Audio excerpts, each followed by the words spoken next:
pada Sabtu sore tanggal 27 Juni 2026, di Aula Baru Sinode berlangsung sidang keempat sekaligus sidang terakhir konsistori luar biasa yang diselenggarakan pada tanggal 26 sampai 27 2026.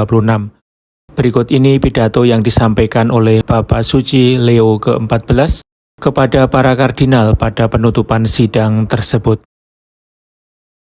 Sebelum menyampaikan refleksi penutup, saya ingin mengungkapkan kedekatan kami, baik secara pribadi maupun seluruh kolegium kardinal kepada rakyat Venezuela yang sedang mengalami penderitaan akibat gempa bumi dahsyat yang terjadi beberapa hari terakhir. Kami mendoakan para korban, keluarga mereka, dan semua orang yang terdampak oleh tragedi ini. Kita juga menyerahkan kepada Tuhan semua pihak yang sedang terlibat dalam upaya penyelamatan. Semoga solidaritas masyarakat internasional terhadap bangsa yang terkasih ini tidak pernah surut. Saudara-saudara kardinal yang terkasih, kini kita telah sampai di penghujung pertemuan ini dengan hati yang penuh syukur. Saya berterima kasih atas kebebasan, semangat persaudaraan, dan rasa tanggung jawab sebagai gereja yang saudara tunjukkan selama mengikuti seluruh pembahasan kita. Saya membawa pulang bukan hanya isi dari berbagai refleksi yang saudara sampaikan, tetapi juga pengalaman kebersamaan yang memungkinkan semuanya terjadi. Selama beberapa hari ini, kita bersama-sama berusaha mencari kehendak Tuhan dengan keyakinan bahwa Kristus terus berkarya dalam gerejanya. Dialah yang mendahului kita, menghimpun kita, berbicara melalui saudara-saudara kita, dan membimbing kita dalam perutusan. Segala sesuatu berasal dari Dia dan kembali kepada Dia. Karena itu, melihat para kardinal dari berbagai gereja, budaya, dan situasi yang sangat beragam, saling mendengarkan, dan bersama-sama mencari apa yang paling baik bagi pewartaan Injil, menjadi sumber penghiburan dan harapan bagi saya. Pada awal pertemuan ini, kita membiarkan diri dibimbing oleh gambaran orang Samaria yang baik hati. Seorang yang berhenti di hadapan saudaranya yang terluka, tergerak oleh belas kasih yang mendalam, lalu merawatnya. Kini saya ingin mengakhiri pertemuan kita dengan gambaran Injil yang lain, yaitu kisah murid-murid Emmaus. Mereka berjalan dalam kesedihan dan kekecewaan, tetapi Tuhan datang menjadi teman seperjalanan mereka. Ia mendengarkan pertanyaan-pertanyaan mereka, menjelaskan kitab suci, menyalakan kembali semangat di hati mereka, dan mengubah arah perjalanan hidup mereka. Saya senang membayangkan bahwa apa yang kita alami selama beberapa hari ini juga memiliki kemiripan dengan pengalaman tersebut. Kita telah berjalan bersama, saling mendengarkan, dan ketika kita memberi ruang kepada Tuhan, Dia kembali menyalakan harapan dalam hati kita. Kini Dia mengutus kita kembali ke gereja-gereja kita masing-masing untuk melanjutkan perjalanan dengan semangat dan cara pandang yang baru. Refleksi penutup mengenai perjalanan sinodal membantu kita melihat kembali apa yang telah kita alami selama beberapa hari ini. Menurut saya, pertanyaan utama tentang sinodalitas bukanlah siapa yang berwenang mengambil keputusan.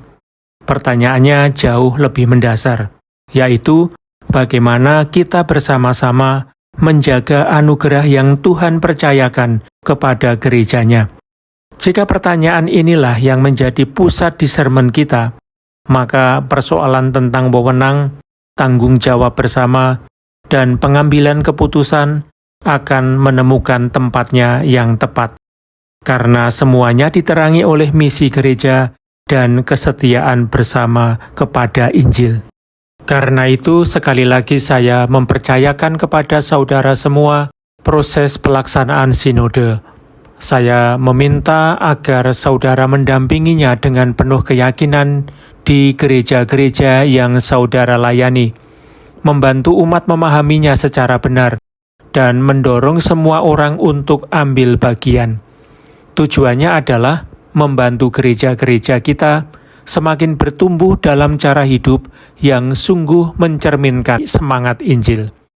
Ketika kita saling mendengarkan dengan rendah hati dan penuh kebebasan, sambil memberi ruang kepada Roh Kudus, percakapan kita tidak lagi sekedar pertukaran gagasan. Percakapan itu menjadi tempat pertobatan, tempat kita bersama-sama bertumbuh dalam kesetiaan kepada Tuhan. Ketika mengenang kembali percakapan-percakapan selama beberapa hari ini, hal pertama yang saya bawa dalam hati adalah cara pandang saudara semua terhadap dunia sebagaimana tampak pada sesi pertama. Banyak dari saudara berbicara tentang penderitaan yang disebabkan oleh perang, kekerasan, kemiskinan, dan berbagai bentuk ketidakadilan yang melukai kehidupan banyak bangsa. Namun saudara tidak berhenti hanya pada gambaran penderitaan itu. Di balik berbagai tragedi tersebut, saudara melihat penderitaan yang lebih dalam lagi, yaitu kesepian, rapuhnya relasi antar manusia, hilangnya harapan, dan semakin sulitnya manusia saling mengakui sebagai saudara dan saudari. Cara pandang seperti ini tidak memalingkan mata dari luka-luka dunia, tetapi berusaha menemukan akar penyebabnya. Bahkan di balik luka-luka itu sering tersembunyi kerinduan baru akan makna hidup, keaslian, kehidupan rohani, dan komunitas. Dewasa ini banyak orang sedang mencari harapan dan relasi yang sungguh sejati. Yang secara khusus menyentuh hati saya adalah cara saudara berbicara tentang kaum muda. Dalam pertanyaan-pertanyaan mereka, tetapi juga dalam penderitaan yang kadang membawa mereka sampai pada keputusasaan. Bahkan dalam beberapa kasus hingga memilih mengakhiri hidup. Saudara melihat salah satu luka terdalam zaman kita. Namun pada saat yang sama, saudara juga mampu melihat karya Roh Kudus di dalam diri mereka. Kerinduan mereka akan keaslian, relasi yang sejati, dan makna hidup mengingatkan kita bahwa Injil terus menjawab kerinduan terdalam hati manusia. Mendengarkan mereka dan keluarga mereka dengan rendah hati juga menjadi salah satu cara Tuhan terus membarui dan membimbing gereja menuju pertobatan. Banyak dari saudara juga mengingatkan pentingnya keluarga. Ketika keluarga didukung dan didampingi, keluarga menjadi tempat orang belajar membangun relasi, solidaritas, dan harapan. Sebaliknya, ketika keluarga terluka atau dibiarkan berjalan sendiri, seluruh masyarakat akan merasakan dampaknya. Pada bulan Oktober mendatang, kita akan mengadakan pertemuan dengan para pemimpin gereja-gereja timur dan para ketua konferensi wali gereja untuk meninjau langkah-langkah yang telah diambil setelah Amoris Laetitia. Dalam pertemuan itu, beberapa keluarga juga akan hadir untuk membagikan pengalaman mereka. Kehadiran mereka sangat penting, namun saya berharap semua peserta mempersiapkan diri dengan terlebih dahulu mendengarkan secara langsung pengalaman keluarga-keluarga di gereja masing-masing dan membawa pengalaman itu ke dalam pertemuan. Dengan cara itu, saudara berusaha mendengarkan apa yang diungkapkan oleh luka-luka dunia tentang hati manusia. Justru di dalam hati manusialah perdamaian ditentukan. Sebelum perang tampak dalam sejarah, perang telah dahulu lahir di dalam hati manusia. Ketika rasa curiga menggantikan kepercayaan, ketika ketakutan menggantikan harapan, dan ketika sesama dipandang sebagai ancaman. Namun di dalam hati yang sama itulah Kristus terus datang menemui kita, berbicara kepada kita, dan membarui hidup kita. Dari hati yang telah diperdamaikan dapat lahir kata-kata yang tidak melukai, relasi-relasi yang baru, dan damai yang mampu menjangkau bahkan seluruh dunia. Sesi kedua membawa kita melangkah lebih jauh. Menurut saya, saudara berhasil menangkap dengan sangat jelas salah satu gagasan utama dari Magnificat Humanitas. Perang bukan hanya konflik antar negara. Perang lahir jauh sebelumnya dari budaya yang mengagungkan kekuasaan dan memengaruhi cara kita berpikir, membangun relasi, menjalankan kekuasaan, menggunakan ekonomi, teknologi, bahkan agama. Jika inilah akar krisis yang kita hadapi, maka jawabannya adalah membangun kembali budaya kerjasama dan dialog. Budaya inilah yang dapat menghidupkan kembali semangat multilateralisme, sehingga bangsa-bangsa belajar lagi untuk bersama-sama mencari kebaikan bersama seluruh keluarga manusia. Dalam perjalanan ini, peran umat awam yang terlihat dalam kehidupan publik sangat penting. Mereka membutuhkan kedekatan dan dukungan komunitas gereja agar mampu menghayati kasih dalam kehidupan politik, carita politica, sebagaimana telah saudara tekankan. Budaya kerjasama itu juga bertumbuh melalui dialog ekumenis dan dialog antar agama. Dialog semacam ini tidak mengurangi identitas kita sebagai orang Kristen, tetapi justru memampukan kita untuk bersama-sama melayani kebaikan bersama dan membangun perdamaian. Saya juga sangat menghargai cara beberapa saudara membahas tanggapan tanpa kekerasan terhadap berbagai bentuk kekerasan. Sikap tanpa kekerasan merupakan cara yang sangat injili dalam menjalani sejarah manusia, karena lahir dari permenungan atas cara Yesus sendiri bertindak. Sikap ini bukan berarti menghindari konflik atau bersikap pasif. Sebaliknya, sikap ini berarti memilih menghadapi konflik tanpa mengikuti logika kekerasan. Sikap tanpa kekerasan tidak mengorbankan kebenaran dan tidak pula membiarkan kejahatan. Namun sikap ini menolak membela kebenaran dengan kekerasan dan menolak menjadikan sesama sebagai musuh. Semuanya dimulai dengan melucuti kekerasan dari diri sendiri. Dengan demikian, sikap ini menampakkan logika Paskah. Kasih terbukti lebih kuat daripada kebencian, dan pengampunan memutus rantai balas dendam. Inilah kekuatan Kristus yang disalibkan dan bangkit. Kekuatan yang tidak menghancurkan musuh, melainkan memungkinkan kita menemukan kembali seorang saudara. Dalam terang pemahaman ini, beberapa kelompok juga menekankan pentingnya melanjutkan pendalaman mengenai tema pembelaan diri yang sah, legitimate defense, dengan mempertimbangkan perubahan besar yang terjadi dalam sifat konflik-konflik masa kini. Refleksi ini layak terus dikembangkan dengan ketelitian teologis dan pastoral yang memadai. Saya juga menyambut dengan penuh perhatian penekanan saudara terhadap pentingnya ajaran sosial gereja. Saudara mengungkapkan harapan agar ajaran sosial gereja semakin menjadi bagian hidup komunitas-komunitas kita, menjadi dasar yang biasa digunakan dalam pembinaan hati nurani dan dalam discernment pastoral.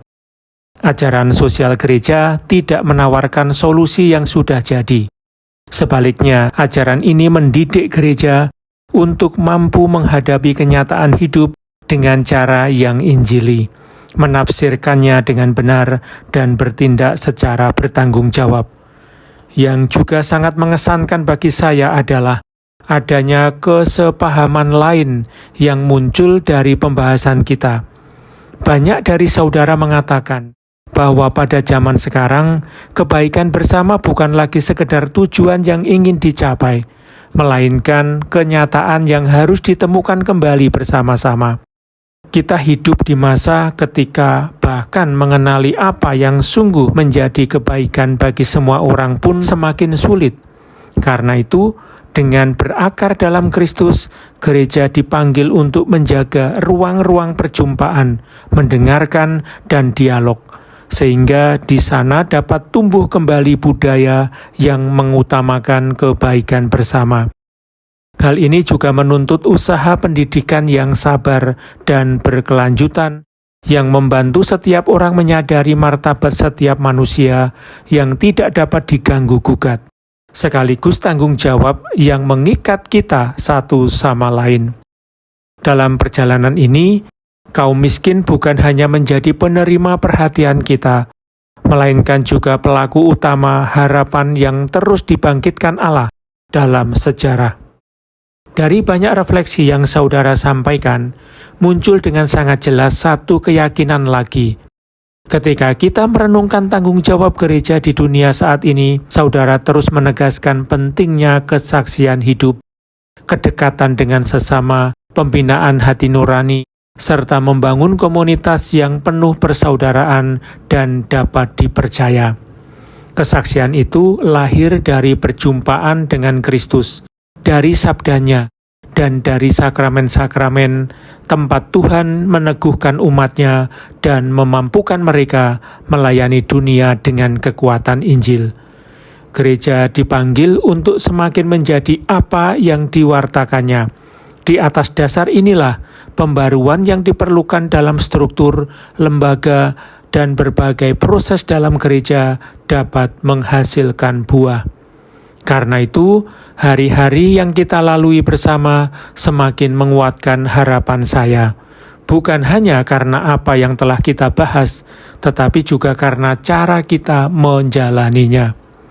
Di tengah dunia yang semakin dipenuhi polarisasi, cara gereja mendengarkan dan berdialog juga menjadi bagian dari pewartaannya.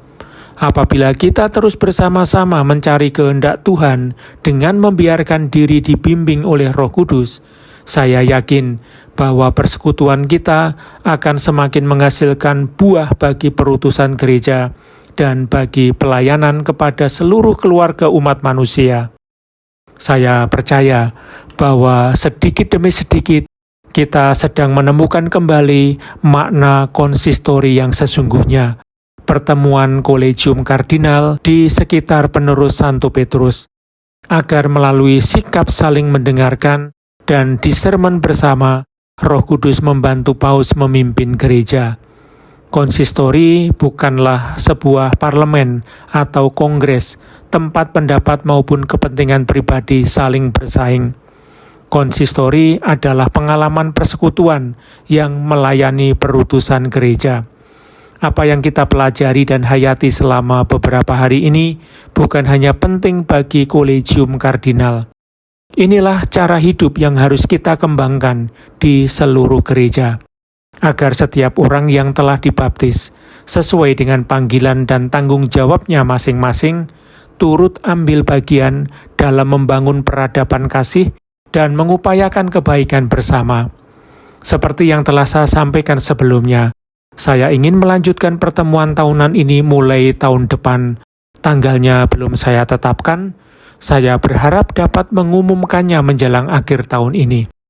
Konsistori ini merupakan saat yang sangat berguna. Namun jangan sampai pengalaman ini menjadi peristiwa yang berdiri sendiri. Di seluruh gereja, kita ingin terus mengembangkan ruang-ruang tempat umat Allah dapat saling mendengarkan, berdoa, melakukan discernment, dan berjalan bersama. Inilah jiwa dari proses pelaksanaan sinode. Semangat yang sama juga akan mewarnai pertemuan mendatang mengenai Amoris Laetitia dan berbagai inisiatif lain yang kelak Tuhan percayakan kepada kita. Yang terpenting bukanlah memperbanyak jumlah pertemuan, melainkan belajar menghadirkan pertemuan-pertemuan yang membuat kita melalui sikap saling mendengarkan semakin mampu mendengarkan Tuhan bersama-sama. Sebelum mengakhiri sambutan ini, saya ingin menyambut seruan bulat yang lahir dari konsistori ini dan menjadikannya sebagai seruan saya sendiri. Bahkan saya mengajak kita semua untuk mengucapkannya bersama.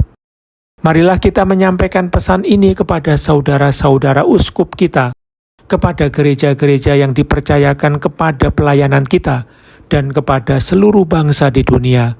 Allah menghendaki damai bagi setiap bangsa dan setiap umat. Oleh karena itu, kita tidak boleh menyerah pada kekerasan. Kekerasan tidak akan menjadi kata terakhir. Allah terus membuka jalan-jalan rekonsiliasi dan perdamaian dalam sejarah. Kita bertanggung jawab untuk menempuh jalan-jalan itu dengan berani dan membantu dunia mengenalinya. Saudara-saudara, saya mengucapkan terima kasih yang tulus atas sumbangsih saudara semua. Terima kasih juga kepada para penyaji, moderator, dan semua orang yang dengan kemurahan hati dan penuh kerendahan telah memungkinkan hari-hari kerja dan persaudaraan ini terlaksana dengan baik. Terima kasih karena sekali lagi saudara telah membantu saya melihat karya Kristus yang telah berlangsung di tengah umatnya dan di dunia. Marilah kita mempercayakan buah-buah konsistori ini kepada perantaraan Santa Perawan Maria Bunda Gereja. Semoga beliau mengajarkan kita untuk memelihara persatuan dalam keberagaman, serta melayani Injil damai sejahtera dengan kerendahan hati, keberanian, dan harapan. Terima kasih.